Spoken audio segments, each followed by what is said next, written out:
Welcome to the Beverly Hills Plastic Surgery Podcast. Today, I am here in Beverly Hills in the studio with my most 4th of July belated co-host, Dr. Millicent Rovelo. You look stars and striped, and it's not the 4th, but it's close. It's not, but I rarely get things done on time anyway, so it kind of works for me. Well, you're definitely kicking my ass in the fashion department because these scrubs don't have any stars, no stripes, no nothing. No bedazzling, no bedangling, nothing. It's okay. I'll dazzle for the two of us. Thank you.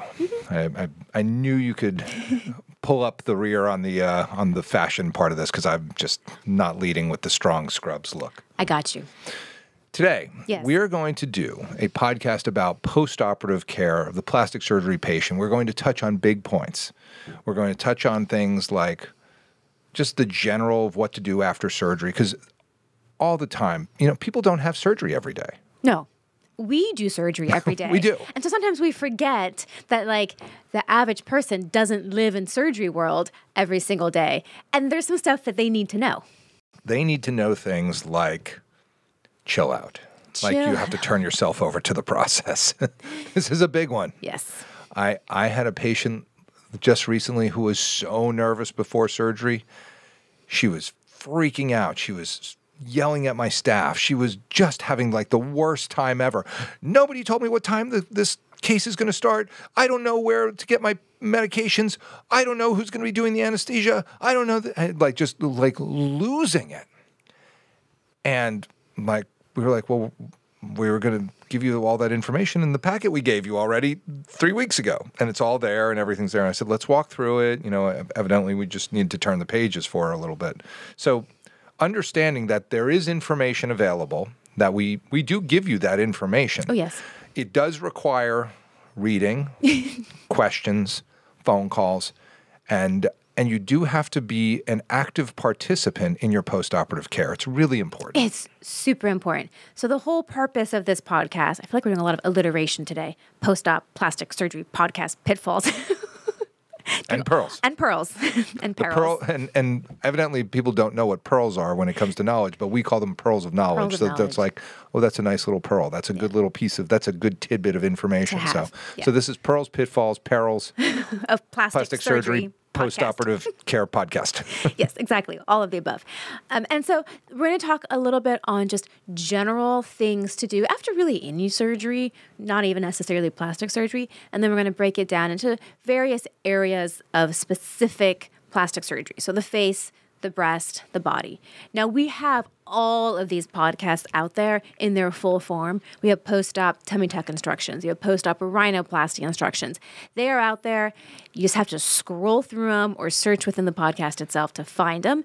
So if you feel like you need even more information than what we're doing in this more condensed version, feel free to look those up because they are definitely out there. And I have had multiple patients tell me that after they listened to those podcasts, they didn't have any more questions. And then after surgery, they go back and listen to them again. And then okay, I don't need to bother you with any more questions. I got it answered. Yeah, the post-op instructions for rhinoplasty patients, I pretty much send that to all my patients because I'm just like, you need to listen to this podcast. Now, whether they do or not does make the difference between the number of phone calls I get versus them being relaxed and understanding or them really struggling with the post-operative care. Right. And the other thing, and I can't speak for every plastic surgery practice, but I would have to imagine that most of them operate in a similar way. You will get a ton of information before surgery. We email it. We put it in a folder at the time of your pre-op appointment. All patients have an appointment before surgery to go over the plan. That's when they sign their consent and do all of that paperwork. All of that information is in the packet that you get or the emails that you get. Read it. Read it before surgery. Wait. You think I should read it? You should Dr. read Rovelo? it.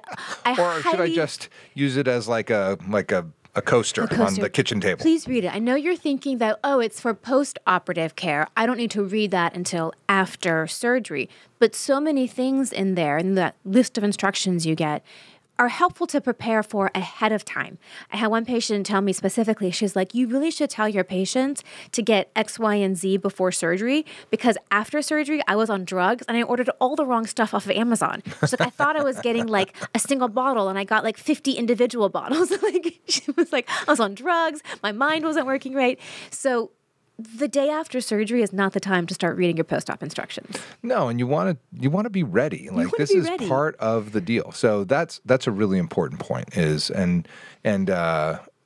My wife, who is in nursing school and going to be doing nursing in the practice very shortly, it's a kind of a pandemic thing she did, just made the point to us as we were preparing for this podcast that whatever your major factor of your personality is, if you're a happy-go-lucky person with lots of energy, if you're a depressive person, if you're always angry, if you're whatever you are, that personality trait will be amplified in the post-operative period because you disinhibit all the other things that sort of weed into your controls of your personality and how you present every day in life, and whatever your personality is in general is amplified in the post-operative period. Like to the nth degree. I always think alcohol is a truth serum. Like the person you are when you're drunk is sort of who you actually are. Are you angry? Are you sad? Are you miserable? Are you happy? Do you laugh? Like all those drunk personalities that come out. I don't know what you're talking about. Okay. I get really happy and giggly. That is, and I dance. Those are the people, that's kind of your basic, your inhibitions are gone. Anesthesia does that to like 1,000%. So it is not uncommon to have the person that had a little bit of anxiety beforehand that was kind of controlled, all of a sudden just lose it afterwards. Totally. That person that kind of has that angry undertone, gets angry with the nurses afterwards and has issues. Or you have that person that's just a joy to be around preoperatively. They're kind of a joy to be around after surgery. But that being said, if you know that I think especially the anxiety patients, if you know that you're prone to being an anxious person, preparation is really helpful for that. Load up the Xanax. And take your meds. If you've been given some anti-anxiety meds, then there's a reason. Like you should take them. It helps a lot. So kind of just know yourself and know what you're prone to, and just prepare yourself and have everything prepared so that you can go into your post-operative period just ready to conquer it. Because we do the hard part during surgery, but then the post-operative time period, that's on the patient, and that can be equally hard. So you want to be prepared. Yeah, and you want to heal right. So like there's a protocol really of how to be a good patient in the post-operative care. I'm going to say, and some people I know do some things that I would say aren't good, like don't do surgery 2 days after. Please, people, just don't do it. Do as we say, not as we do. So there are certain things that come up, and I'm just like, no, that's not a good idea. And the doctors are the worst. We are the worst. And they're the worst patients. So, yes, do as I say, not as I do. I had a doctor just now on post-op day 4 thought, I just needed to see my nose, so I took the splint off. Is there a worse day to take the splint off than post-op day 4? I'm not sure. That's awful. I just needed to see it. I really wanted to see what happened. Like, and of course, the response is, it's so swollen. Of course. Yeah, now you just made it more swollen. Thanks. It's awesome. Okay. Hopefully I'll still take care of you doctors. I know I take care of many, many, many of you. But, God, just for once, don't be a doctor. Yeah, and here's the thing. Turn yourself over to the process. Like, if your doctor or surgeon is telling you something, it's not because they want to hear themselves talk. No. They are telling you to do something for a very specific reason. And even if you don't understand what that reason could possibly be, please just do it because they have a reason. They're not just making things up. I get very paranoid about my implant patients and anybody that has drains, and I don't want infections. I don't want complications. Yep. So I am very strict about the things that I tell my patients. I want you to do this, don't do that. And I'm telling it to you for your own good because I don't want you to have a problem. So please just listen to me. That's all I ask. Just do what I say, please. Just listen. So specific to, let's talk about breast recovery. So breast implants and reductions are 2 separate operations. And I think, though, that for the most part, you're going to be in a surgical bra after surgery and maybe some padding in there with it, depending on what operation you had. You're going to have steri strips or something over the incisions. And this is not the time to vacuum the house in the post-operative period, which has been done. Oh, yes. I have a hematoma in my days at UCI because, I was home. I was kind of bored. I felt pretty good, so I figured I'd vacuum the house on post-op day 3. No. Hematoma. Yes. So back to the operating room, drain the hematoma, et cetera, et cetera. So no rearranging the furniture. Don't vacuum. Take it easy. I don't even let people do housework. I say no cooking, no cleaning, no laundry, no, bending over, nothing. Hold still. Hold still, because up to about 3 weeks, you can get little bleeders in the breast that just, pop off with too much exertion. They're quiet, they're not bleeding, and then you bend over, you pull something, or you do something that's too strong, and that little clot that was holding the blood vessel closed all of a sudden busts open, and now you have a big giant breast, and it's a big problem.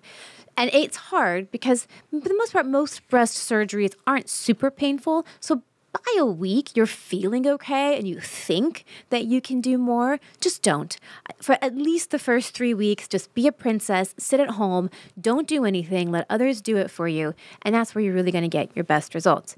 If you have drains, this is where I become really, really strict. If you have drains, it's because I've put in breast implants or I've done something really complex to your breasts. If you have implants in place, those are foreign bodies. They can get infected very easily. A drain is a two-way street. It lets fluid out, but it can also let fluid and bacteria right back up into that space next to the breast implant. Everyone has different protocols with drains. My preference is to not shower. I don't want those drain bulbs getting red and stinky and collecting bacteria and mold. So sponge baths, etc. only. I don't want you leaving the house with drains. You don't need to interact with the outside world that's full of dirty, disgusting, gross grime and bacteria. I don't want your pets or small children crawling all over you and getting their little sticky hands all over your drains. Think of yourself as living in a bubble. Until those drains are out, I don't want you contacting the outside world. I don't want you going for walks around the block. I don't want you deciding this is the time to go for that hike you always want to go to. Just keep your butt at home for a couple of weeks, please. It's really important, and it's hard to understand, but bad things happen with activity. They do. Drains get pulled out. There's so many things that can just go wrong, and you want this stuff to work. Yes. You do. You want success with your operation. Yes, and we want you to move, for sure. Don't get me wrong. There's great benefit to staying moving in terms of preventing blood clots and things like that in your legs.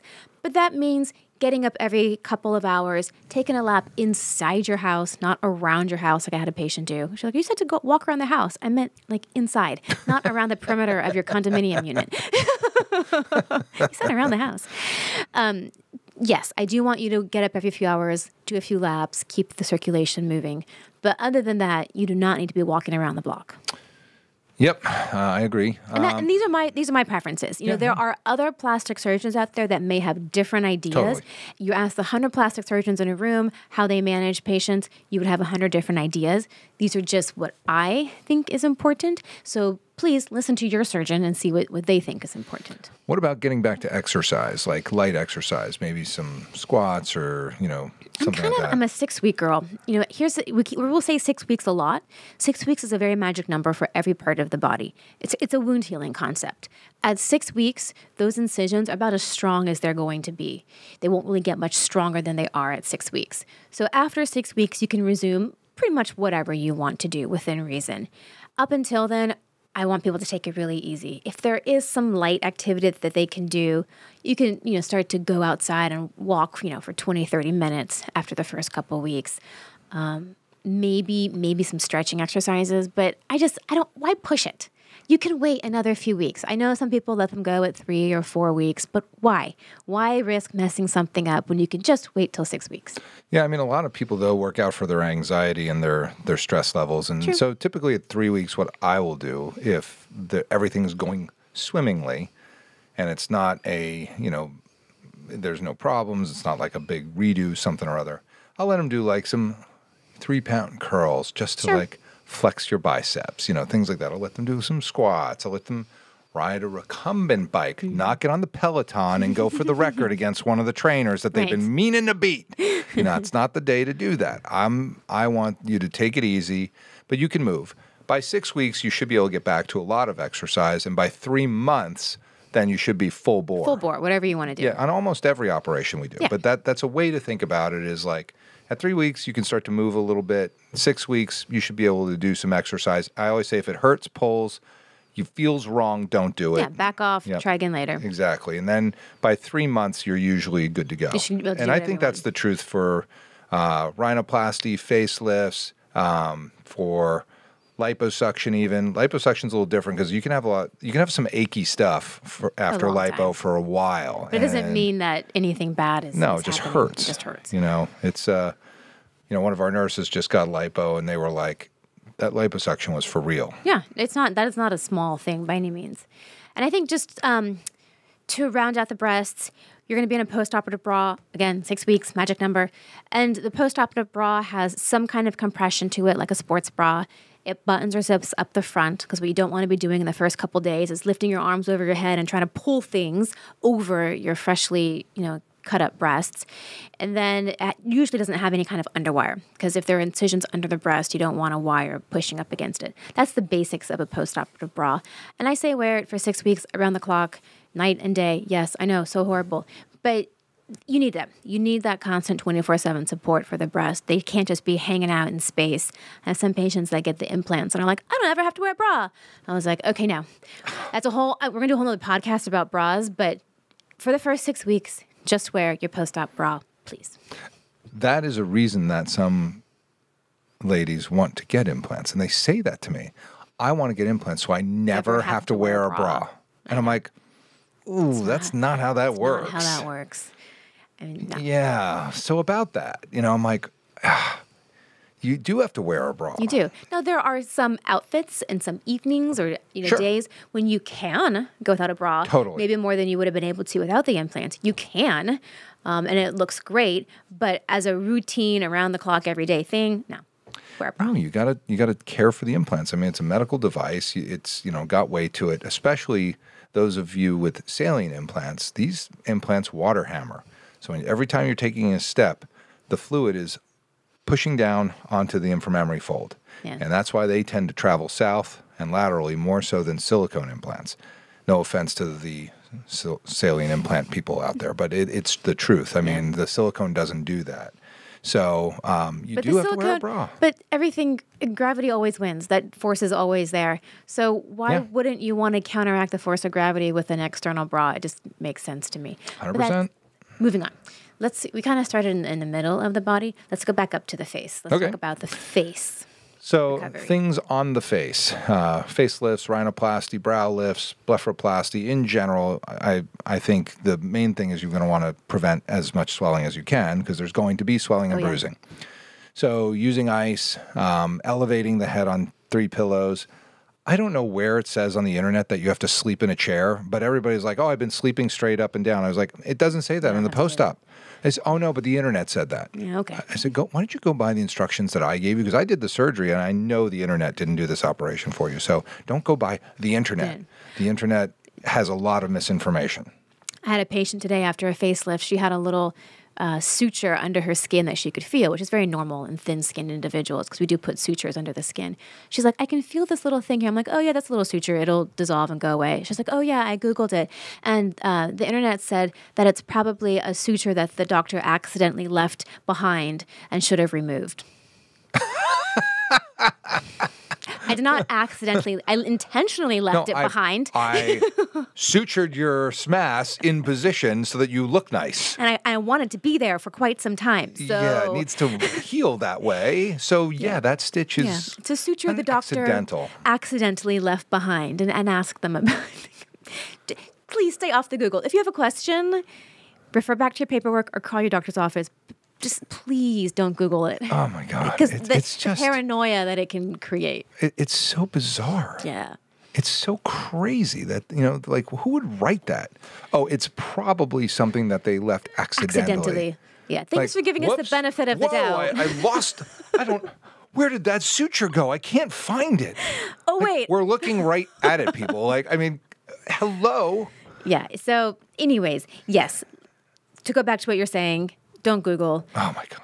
Listen to your doctor. Sleep. You want to correct the swelling, as we're talking about. So reclining is helpful for a couple days to a week. After a week, I don't know that you need to do much of that.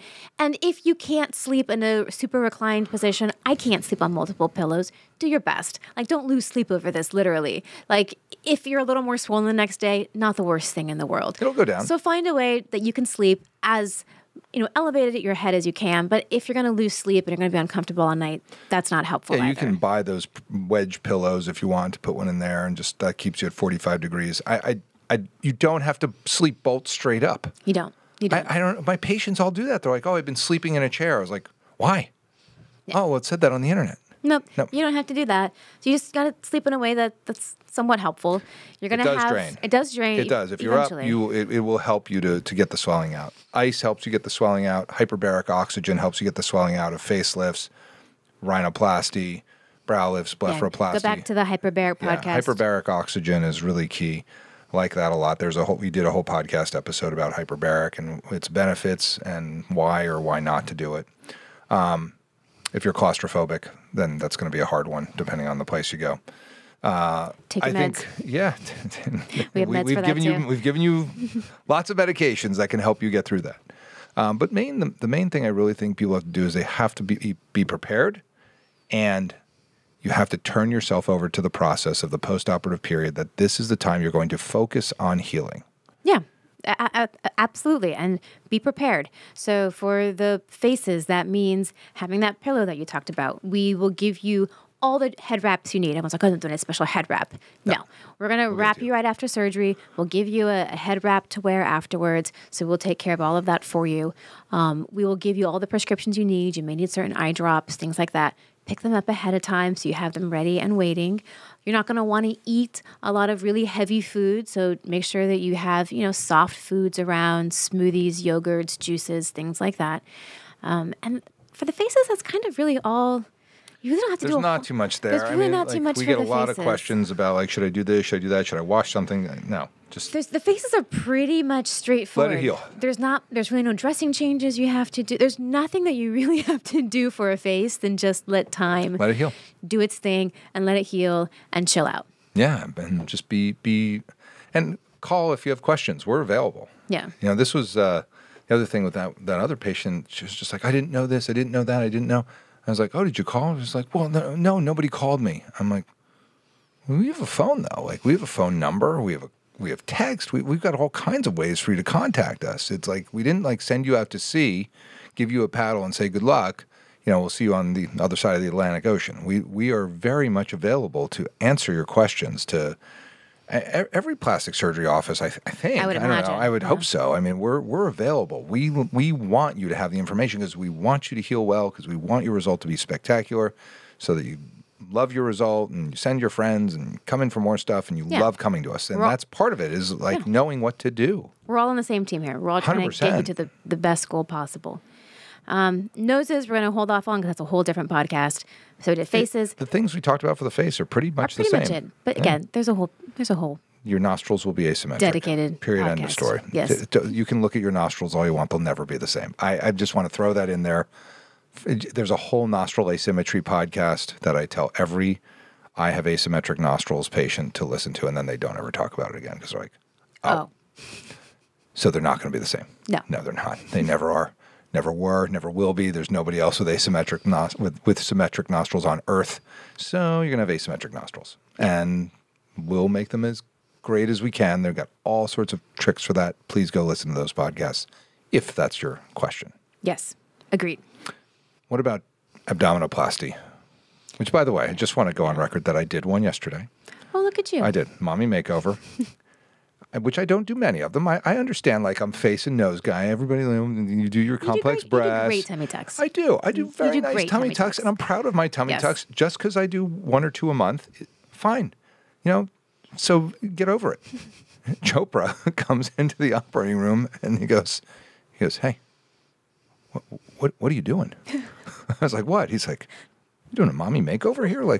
Who are you?" That's not a nose. It's like, I don't even know you anymore. I was like, this is one of my all-star patients' cousins, and she wants a mommy makeover, and I'm doing a great job. He's like, okay. It was hilarious. And it's like, I guess people just don't expect me to do a mommy makeover, but I can do a mean mommy makeover. I know. You definitely can. Thank you. And I appreciate that. I appreciate your support. And my patients really like my tummy tucks. I know.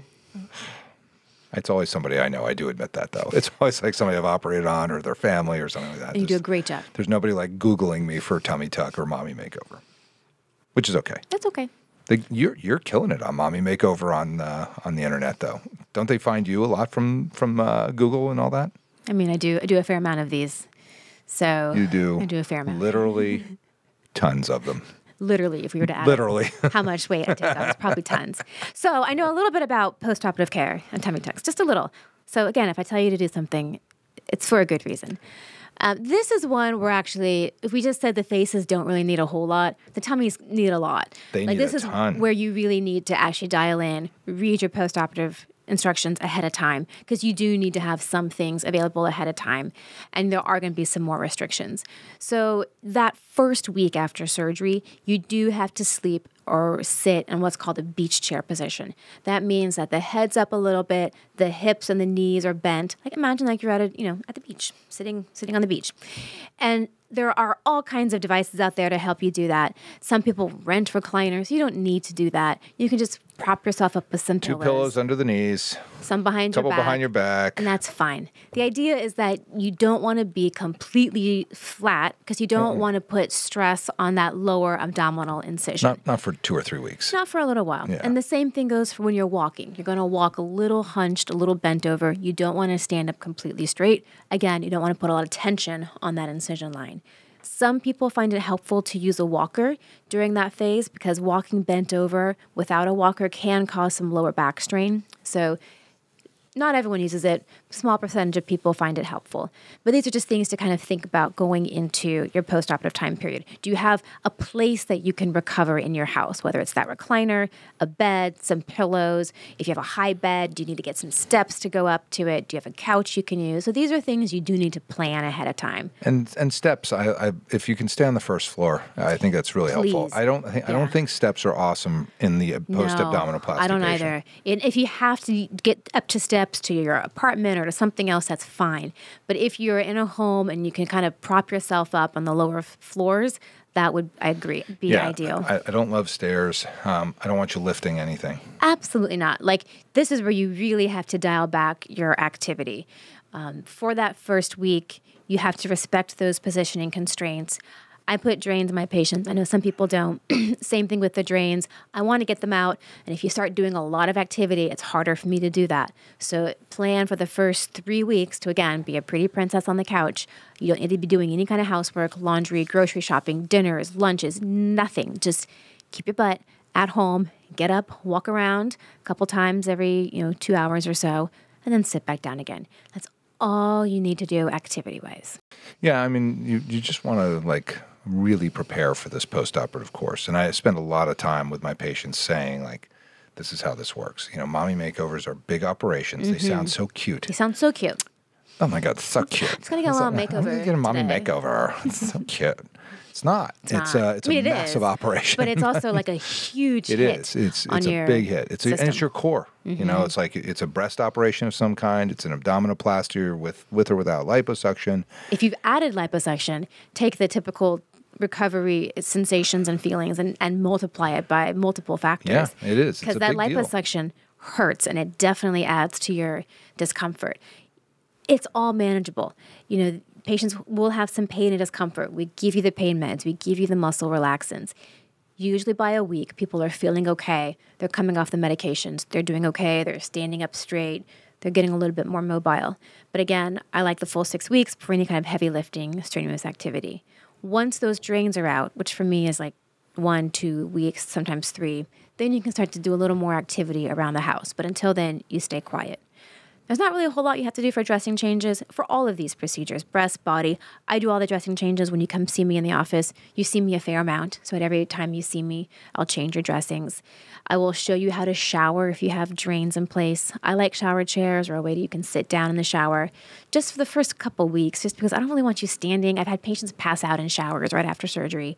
So if you can sit, you can get a shower chair, just a chair that can go in a shower is really helpful in the beginning. Yeah, it is. It's great. And the drains are, we do progressive tension sutures. Mm-hmm. You do them, I do them, and that does reduce the time to getting those drains out. I usually wind up getting them out in a week, maybe 10 days at the longest. Yeah. But I put one in, my patient yesterday, and there was, a good 180 cc's of tumescent fluid that came out of it because I did lipo on the sides. So I don't know if you do a painless, drainless tummy tuck where you don't put a drain, where does that tumescent fluid go? I don't know. It's Seroma City. We're not talking about that today All right, I'm just saying. I don't know. I don't have an answer for you. All right, I know you don't. Not today. What else with the tummy tucks? Positioning, dressings, drains, take your medications. I love lymphatic massages if you've had liposuction. If you were like a skinny mini and all you had was some skin that needed to be removed and muscles that needed to be tightened, you don't really need the lymphatic massage. But if you've had any additional liposuction done at the time of your tummy tuck, lymphatic massage is super helpful. I realize this is kind of regional. To us, it's just like as normal a habit as doing anything else in this city. And I think some other places don't have it. But these are specialized massage therapists that are trained to get the postoperative fluid out of the body a lot faster. And I find them patients that do it have a smoother, tighter result much faster. 100%. And they feel better. Yeah. Yeah, no, it's I love lymphatic massage. Oh, it's so good. I have great lymphatic massage therapists, both in Beverly Hills and Newport Beach, and they make a big difference for the result. Yeah. I think it's really, really nice. And you can start as early as a week afterwards. Depends how painful it is. Yes, but they can go light. And I think sooner is actually better if you can tolerate it. Yep. So take your pain medicine, go get a light massage. They know what they're doing. They do this all the time. So they'll know how fresh post-op you are and what they can and can't do with you. But again, that's something you have to look at ahead of time. Get that booked so you have it ready and waiting for you when the time is right after surgery. 100%. Garments. I don't really make people buy garments ahead of time. I will provide you with the garments that you need right after surgery. As you're coming closer to a week postoperatively, as your swelling is coming down, the drainage is coming down, we can talk about purchasing some different garments, and I'll show you what you need. You will wear that for at least 6 weeks to 3 months after surgery, so plan on purchasing a couple of postoperative garments. You don't really need to purchase them ahead of time, though. Yeah, I mean, it depends how much lipo is involved, et cetera. Yeah. I mean, especially if you're doing like thighs and tummy and flanks and like then you really have to get specialized garments. You have to get special garments. And we have all that. You know, it's doable. Yeah, we can walk you through what you'll need. My lymphatic people in Newport are usually very good about that too. They have like tons of garments that they think like this is better, try this faja, do this, do that. And I think they're right. You know, they're really helpful and you know, you do need something. Right. For our non-Spanish literate people, a faja is a compression garment. We forget. It's true. That's not what everyone calls them. I know. This is Southern California. Yeah. And it's very common to use the fajas and to do the lymphatic massages in our neighbor countries south of the border. It's very, very common for all their body contouring procedures. And I think we've just accommodated and started to do a lot of that here in Southern California as well. And it's super helpful. I'm glad we're doing it. What about post-op, just lipo procedures? Anything that you would add to that? Because that kind of piggybacks onto what we're talking about, abdominoplasties. I think they're pretty similar. They're very similar. Yeah, so just kind of put those into your post-op lipo sort of protocols. Yeah. Anything else on these? People always ask, what should I eat? Common sense. Like, use your common sense on what you should eat. Your body's pretty good at telling you what it needs and what it wants. It's the rare patient that wakes up going, I want a hamburger. You know, usually they're like, I want a smoothie. I want something. Their body kind of tells them what they're feeling up for. Keep in mind that no matter what surgery you've had, no matter how good your GI tract is, if you have had anesthesia, it will slow down your bowels, and it may be a couple days before you have a bowel movement. So whatever you put in there needs to be soft, easily digestible. It's not the time to go ham on like a big steak or burrito or something like that. Like just gentle foods. Does everybody know what ham stands for? No. Oh, okay. Google it, people. Urban Dictionary. That is definitely something we say in Southern California. I know. Very frequently. So would you say it's not a good time to go ham on a ham sandwich? Not the time. Not the time. No. I always tell people don't eat a lot before surgery, True. especially before tummy tucks. Oh, gosh, I was like, why don't you do clear liquids the day before? Yeah, you don't need to be all bloated right before we tighten your tummy up. Come on, like don't pack it in there. No. And especially that makes it harder on me. I want to be able to close that stuff up a lot, nice and tight. And if there's a bunch of like stuff sitting in there, not helpful. Not helpful. I'm trying to get a scaphoid abdomen by the time. And that's basically an inverted, scooped out abdomen. I want it sucked in and looking awesome. Yeah. So no, none of that. As it did yesterday. And you don't need to take protein supplements and peptides. Like, just common sense. Do you eat protein and vegetables and drink water on a regular basis? Great. You're good to go. It's true. You don't need change things for surgery. You don't need to like power on the protein shakes and bars, just your regular stuff. And of course, the stuff that you stopped pre-op that makes you bleed, you should wait a couple of weeks before you restart it. So like all the St. John's wort, the vitamin E oil, the fish oil, the aspirins, all those things that you stopped to not have bleeding after surgery, wait at least 2 weeks before you start back. And best to ask your surgeon when to restart those things. And I feel like I shouldn't even have to say this. Oh, but you do. But I will, and then we will finish. Please don't smoke. Oh. And guess what? Vaping is smoking. I don't know why I have to distinguish the two of them, but I do. Vaping is smoking. So do not smoke. Do not vape. Yes, you can have your special gummy bears. But other than that, I thought, can I have my gummy edibles? Sure, fine. Do whatever you want. Go for it.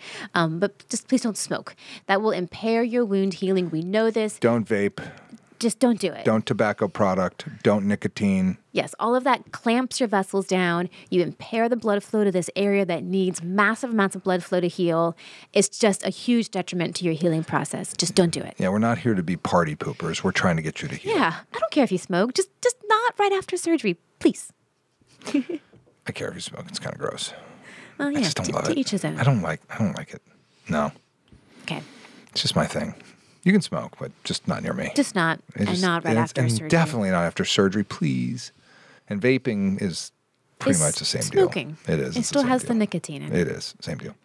Well, I think that's it. Any other little pearls that we wanted to throw out there? I think that's it. All right. Well, in that case, this is the Beverly Hills Plastic Surgery Podcast coming to you from the 90210.